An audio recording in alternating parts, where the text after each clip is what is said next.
Théodore Thévin dit, eh bien, nous n'avons pas toutes les ressources nécessaires en nous, mais avec des échanges, des expériences, des discussions.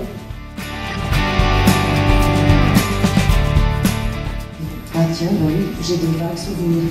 En fait, tous ces petits bouts d'expérience de vie que j'ai eus tout au long de ma vieille vie, et toutes les rencontres qu'on a pu faire font que, aujourd'hui, dans certains domaines, je dis merci à la vie de m'avoir permis de rencontrer des gens qui m'ont apporté des choses.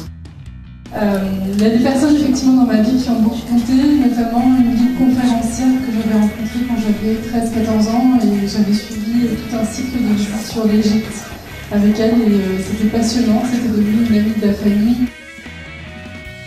Qu'est-ce que j'ai pensé de cette réunion? Ma foi, très intéressant parce que découvrir des parcours particuliers des gens, c'est toujours une belle découverte. Découvrir la passion des autres et comment ils ont réussi à l'assouvir, c'est toujours aussi très formateur. Donc non, on est déjà très occupé avec tout ce qui est...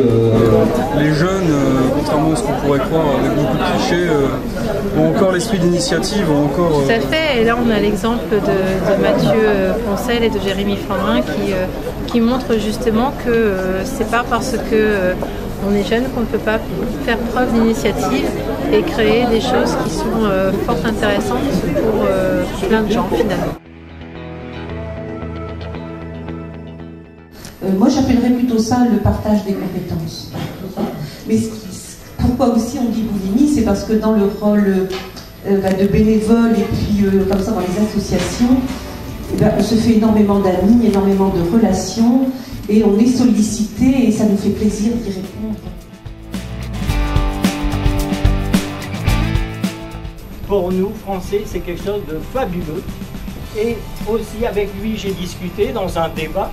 Et quand on me donne le micro, c'est assez difficile de me le reprendre.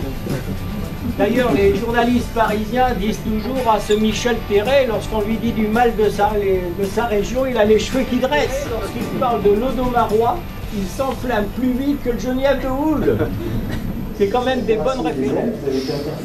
L'émission est programmée pour l'année prochaine. Elle est programmée pour l'année prochaine. On n'a pas encore la date, mais bon. Alors préparez vos enregistrements de DVD, ça va pas avoir le goût.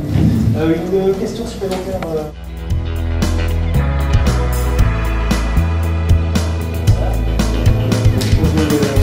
Encore une fois, merci. Je vous demande encore.